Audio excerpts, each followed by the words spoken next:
दोस्तों, पाकिस्तान किस तरीके से बांग्लादेश का इस्तेमाल करके अपनी किस्मत को चमका रहा है और इन दोनों का ही इस्तेमाल करके बखूबी यूएसए ने एक स्ट्रेटेजी बनाई है और वो अपनी जो जियोपॉलिटिक्स है उसको चमका रहा है। मतलब एक दूसरे का इस्तेमाल हो रहा है, लेकिन पाकिस्तान और बांग्लादेश ये नहीं समझ पा रहे हैं कि आखिरकार उनका इस्तेमाल कौन और किस तरीके से कर रहा है और आगे जाकर इसके रिजल्ट्स क्या रह सकते हैं।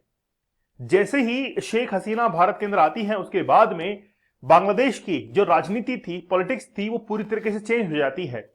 वहां पर जिस तरीके से यूनुस खान ने अपने आप को पॉलिटिकली एस्टेब्लिश किया है और एस्टेब्लिश करने के बाद जो रणनीतियां, जो पॉलिसीज अपनाई हैं, उसको हम लोग दो तरीके से देख सकते हैं कि वो एज ए इन्वेस्टमेंट के तौर पर चाइना की तरफ देखता है और एज ए मिलिट्री सपोर्ट वो पाकिस्तान की तरफ देखता है।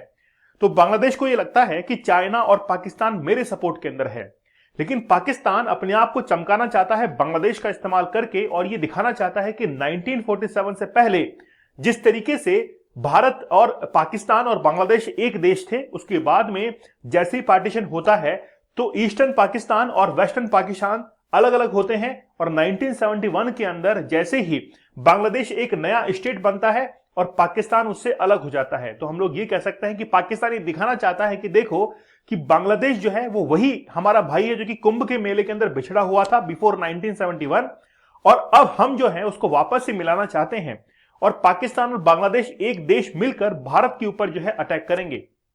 लेकिन पाकिस्तान को यह पता नहीं है कि उसका इस्तेमाल भी हो रहा है, मतलब वो भी एक इस्तेमाल करने वाला सोर्स बन चुका है और उसका इस्तेमाल कर रहा है यूएसए आने वाले समय के अंदर पाकिस्तान को इस तरीके से दगा देगा कि पाकिस्तान समझ नहीं पाएगा कि मैं आखिरकार करूं तो क्या करूं, और पाकिस्तान जो है वो बांग्लादेश को दगा देने के लिए।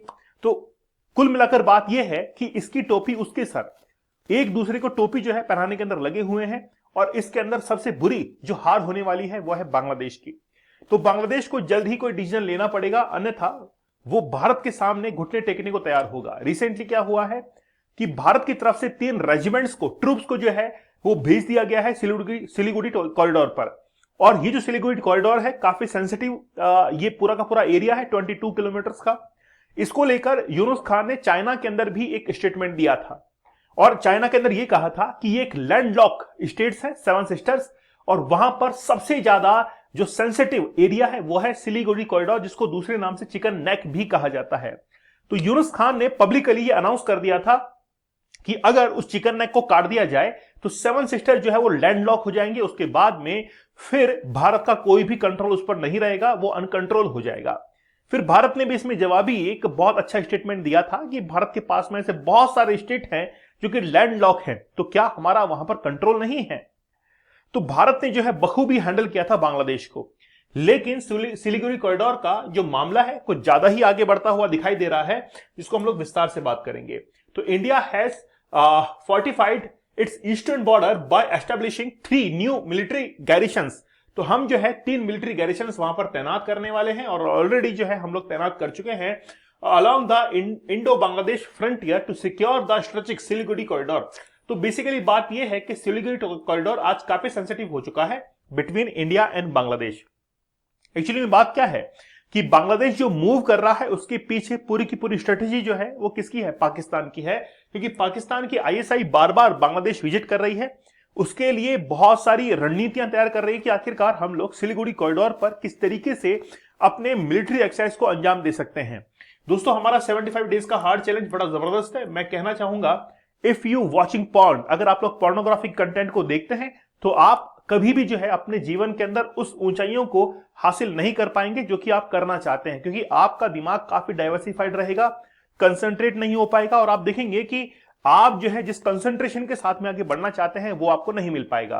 तो 75 डेज का हार्ड चैलेंज, या फिर अगर आप में हिम्मत है, क्योंकि हमने 75 डेज का हार्ड चैलेंज कंप्लीट किया था, उसके बाद में 100 डेज का हार्ड चैलेंज कंप्लीट किया था, दोनों को मिलाकर ये 175 डेज का हार्ड चैलेंज होता है। तो मेरा आपसे बस यही कहना है, यही अनुरोध है कि आप जो है एक चैलेंज लेकर जीवन में जरूर आगे बढ़िए। चलिए सबसे पहले देखते हैं हम लोग कि यहां पर ये चिकन नेक आपको दिखाई दे रही है। एक्चुअली में ये जो कॉरिडोर है ये 22 किलोमीटर लंबा है और सिलीगुड़ी कॉरिडोर जो है वो बिल्कुल सिलीगुड़ी के नजदीक स्थित है। सिक्किम, गैंगटॉक, जो कि जबरदस्त एक टूरिस्ट प्लेस है, काफी फ्लड वगैरह भी जो है यहां पर आए थे। लेकिन ये जो चिकन नेक है, यहीं से भारत को एक रास्ता जो है वो मिलता है ताकि वो 7 सिस्टर्स के पास में आ सके। यहां पर ये भूटान है, ठीक है, इसके पास में इधर नेपाल है और इस तरफ बांग्लादेश है। तो बांग्लादेश क्या करता है कि बार बार सिलीगुड़ी कॉरिडोर के नजदीक आकर यहां पर मिलिट्री एक्सरसाइज को कंडक्ट करता है। और बांग्लादेश ने कई बार पाकिस्तान को भी इनवाइट किया है कि आप यहां पर आइए और हम लोग मिलकर जो है यहां पर मिलिट्री एक्सरसाइज करेंगे। भारत ने भी इसके ऊपर कई कार्रवाई की है कि यार अगर पाकिस्तान खुद यहां पर आ रहा है मिलिट्री एक्सरसाइज करने के लिए, आपको पता होगा कि फरवरी 2025 के अंदर लगभग वो दिन था 10 फरवरी का, 8 से 10 फरवरी के बीच में एक military exercise, joint exercise conduct करवाई गई थी between Bangladesh and Pakistan in near of Siliguri corridor. तो भारत के लिए बड़ा चिंता का विषय था। उसके बाद में पाकिस्तान की आईएसआई चीफ वगैरह वो सब बांग्लादेश के अंदर गए थे कि हम लोग देखते हैं जाकर क्या होता है, और वो वहां पर सिलीगुड़ी कॉरिडोर जो है उन्होंने विजिट किया था। और फिर पाकिस्तान ने बांग्लादेश को भी इनवाइट किया था कि आइए यहां हमारे यहां पर हम जो है एक मिलकर जो है मतलब ईस्टर्न जो पाकिस्तान था उसको वापस से निर्माण करेंगे।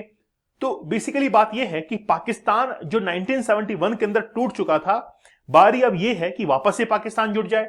लेकिन जोड़ने के अंदर इसका साथ कौन दे रहा है? अमेरिका दे रहा है। तो भारत ने कदम उठाया है कि भारत अपने 3 गैरिसन जो है वो बामुनी, एक आप देख सकते हैं कि धुबरी के नजदीक है, दूसरा है किशनगंज और तीसरा है चोपड़ा। ये 3 जगह पर भारत ने अपने स्ट्रेटेजिक सिलीगुड़ी कॉरिडोर के नजदीक जो है अपने कमांड एरियाज, कमांड जो है उनको यहां पर तैनात कर दिया है 3 गैरिसन को। आप लोग को यह भी पता होगा कि ऑपरेशन सिंदूर जो कि बहुत लंबे समय से जारी है, 22 अप्रैल के बाद से ऑपरेशन सिंदूर जारी है, उसके तहत ही ये सारे ऑपरेशन जो है अंजाम दिए जा रहे हैं। According to top intelligence sources, the move is part of a border plan to plug tactical gaps. Actual में क्या है कि हम जिस प्लान को बनाते हैं और एग्जीक्यूट करते हैं वो एक डिफरेंशिएशन, एक गैप जो है क्रिएट होता है। हम उसको फुलफिल करना चाहते हैं कि जो प्लान हमारा हो उसको बहुत जल्दी हम लोग एग्जीक्यूट कर ले। इसके लिए एक प्लग टैक्टिकल गैप जो है वो रणनीति अपनाई जाएगी। एनहेंस सर्विलांस जो है उसको हम लोग इंक्रीज करेंगे और बूस्ट रैपिड रेस्पॉन्स कैपेबिलिटीज, मतलब जैसे ही कोई हलचल होती है हम ताबड़तोड़ वहां पर हमला कर सके, इसलिए क्विक रेस्पॉन्स टीम जो है वो भी वहां पर क्रिएट की जाएगी। मतलब हम लोग बांग्लादेश पर बहुत गहराई से नजर रखने वाले हैं। तो आप लोग देख सकते हैं कि यहां पर ये धुबरी है और धुबरी देखिए ब्रह्मपुत्र रिवर है और ब्रह्मपुत्र जो है वो एक नेचुरल बॉर्डर क्रिएट करती है बिटवीन बांग्लादेश एंड इंडिया।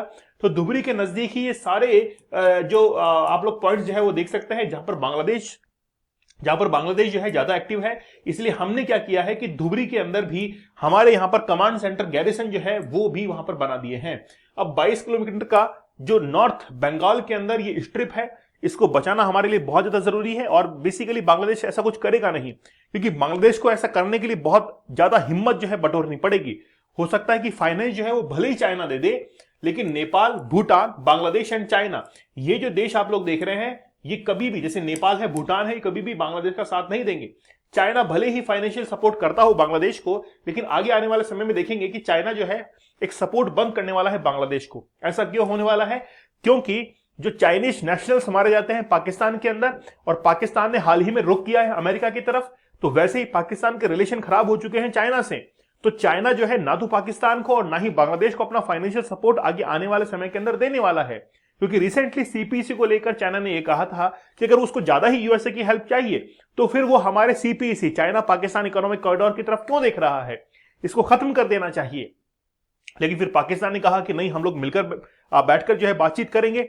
और यूएसए और पाकिस्तान के जो बहुत नजदीकी संबंध बन चुके हैं उसमें भी चाइना बड़ा नाराज है। तो हो सकता है कि फाइनेंशियल सपोर्ट जो कि बांग्लादेश को मिल रही है वो आगे आने वाले समय के अंदर कहीं ना कहीं बंद हो सकती है। तो यूनुस खान जो है टुक चार्ज फॉलोइंग, आपको पता है कि शेख हसीना 5 अगस्त 2024 को भारत में आ चुकी थी, उसके बाद में चार्ज लिया था। चाइना जो है वो इन्वेस्टमेंट करता है बांग्लादेश के अंदर और बाकी जो हेल्प है वो पाकिस्तान के द्वारा की जाती है। तो बात यह है कि अब reshape the power balance, actually बात यह है कि भारत को जरूरी है कि वो अपनी बैलेंस, जो पावर है उसको बैलेंस करे अच्छे से, कि हमको बांग्लादेश की तरफ नजर रखनी है, पाकिस्तान की तरफ नजर रखनी है, या फिर इनको क्या करना है, बैलेंस करना है। आपको ये भी पता होगा कि रिसेंटली गुजरात के अंदर सर क्रीक के नजदीक हमारी बहुत सारी जो मिलिट्री पोस्ट है वहां पर तैनात की गई थी, क्योंकि पाकिस्तान भी काफी एक्टिव था सर क्रीक के नजदीक। तो पाकिस्तान बेसिकली उसको थोड़ा सा बेवकूफ हमको बनाना पड़ेगा, क्योंकि सर क्रीक के नजदीक हम लोग एक्टिव रहेंगे और पीओके जो है वहां पर हमला करेंगे। पाकिस्तान को लगेगा कि यार ये तो सर क्रीक पर एक्टिव थे, ये तो सिलीगुड़ी पर एक्टिव थे, लेकिन ये क्या हुआ, पीओके हमारे हाथ से खिसक गया है। तो ऐसी कर रणनीतियां जो है वो भारत को वहां पर क्रिएट करनी पड़ेगी और आगे जाकर अटैक जो है वो किस पर करना पड़ेगा, पीओके पर अटैक करना पड़ेगा, तब जाकर इनकी अकल जो है वो ठिकाने आएंगी। अब आप देख सकते हैं कि त्रिशक्ति जो कॉर्प्स है उसको वहां पर कॉरिडोर के पास में तैनात किया गया है। त्रिशक्ति कॉर्प्स, इसमें 33 कॉर्प्स जो है उसके अंदर मौजूद है, जो कि सुकना नियर सिलीगुड़ी के पास में उनको तैनात कर दिया गया है। इसमें T-90 टैंक्स वगैरह इंक्लूड सब कुछ किए गए हैं। Rafale fighter jets deployed at the Hashimara airbase. Actual में क्या है, ये जो हाशीमारा एयरबेस है ये हमारा सबसे मजबूत जो है वो वहां पर एयरबेस है, जो कि कभी भी अगर हमको अटैक करना हो तो बांग्लादेश पर हम लोग सीधा अटैक कर सकते हैं। हाशीमारा पर वेस्ट बंगाल के अंदर स्थित है, ठीक है। और इसी हाशीमारा एयरबेस के नजदीक ही पाकिस्तान ने और बांग्लादेश ने रिसेंटली मिलिट्री एक्सरसाइज भी की थी और हम लोग यहां से नजर रख रहे थे कि आखिरकार ये कर क्या रहे हैं। ब्रह्मोस मिसाइल जो है वो भी हम लोग वहां पर तैनात कर रहे हैं। तो मतलब कई लेयर के अंदर हम लोग अपनी सिक्योरिटी सिस्टम को इंक्रीज कर रहे हैं, एनहांस कर रहे हैं, ताकि बांग्लादेश जैसा जो छुटकिया है वो कभी भी भारत को ललकार ना सके। खासतौर पर आप देखेंगे कि श्रीलंका भारत के साथ में बन चुका है, क्योंकि श्रीलंका की जो प्रधानमंत्री हैं वो भारत का साथ देती है बखूबी। नेपाल भारत के पास में आ चुका है, भूटान जो है वो भी भारत का साथ देता है। तो ये बांग्लादेश, म्यांमार, ये जो कंट्रीज हैं धीरे धीरे आप देखेंगे कि जब इनकी इकोनॉमी डाउन जाएगी ना तो ये सीधे सीधा अपने आप को मूव करेंगे टुवर्ड टू इंडिया। और भारत ने, आपको पता होगा कि surface to air missile system जो है, जो कि हमने रशिया से लिया है, S-400, उसको भी वहां पर तैनात किया है। फिर medium range surface to air missile system जो कि DRDO और इजरायल के द्वारा बनाया गया। आकाश एयर डिफेंस सिस्टम, ये क्योंकि अभी ऑपरेशन सिंदूर के अंदर क्या काम किया था, सबसे पहले जो आकाश मिसाइल सिस्टम है इसने बखूबी काम किया था। पाकिस्तान के जितनी भी मिसाइल्स वगैरह थी, ड्रोन्स वगैरह था, उनको उड़ाया था आकाश एयर डिफेंस सिस्टम ने। तो हम लोग जो है बांग्लादेश पर की बॉर्डर पर इसको तैनात करने वाले हैं। साथ ही में आप लोग देख सकते हैं कि भैरव बटालियन जो है उसको भी वहां पर आसानी प्लाटून जो है उसको भी वहां पर तैनात किया गया है। कामिकाज़ी ड्रोन जो कि भारत इजराइल ने मिलकर बनाए, मतलब तमाम जो हम लोग वहां पर इक्विपमेंट जो है, गैरिसन वगैरह सब कुछ वहां पर तैनात करने वाले हैं। तो बांग्लादेश जो है, जो कि कह रहा है कि पाकिस्तान उसका अच्छा दोस्त है, उसको आने वाले समय में याद आएगा कि किस तरीके से यूएसए पाकिस्तान का इस्तेमाल कर रहा है। तो इंडिया जो है वो अलर्ट पर हो चुका है कि आखिरकार अब हमको करना क्या है। और इंडिया की देखिए स्ट्रेटेजी क्लियर है, इंडिया की स्ट्रेटेजी क्लियर है कि हम जो है पहले दुश्मन को देखते हैं कि आखिरकार वो किस तरीके से हमला कर सकता है। पहले हम हमला नहीं करते हैं, दुश्मन का इंतजार करते हैं, अगर वो हमला करता है तो उसके बाद में फिर हम लोग ताबड़तोड़ हमला करते हैं। क्योंकि ऑलरेडी आपको पता है 1999 के कारगिल वॉर के अंदर देख लीजिए आप, 1971 के अंदर देख लीजिए आप, जिस तरीके से पाकिस्तान को जवाब दिया। तो पहले वो देश हमला करता है, फिर क्योंकि हमारी जो फॉरेन पॉलिसी है एज अकॉर्डिंग टू आर्टिकल 50 वो उसके अकॉर्डिंग चलती है। We are not reacting, we are reinforcement, हम लोग रिएक्ट जो है वो नहीं करेंगे, ठीक है। चलिए, तो इस तरीके से पूरा का पूरा ये लेक्चर था।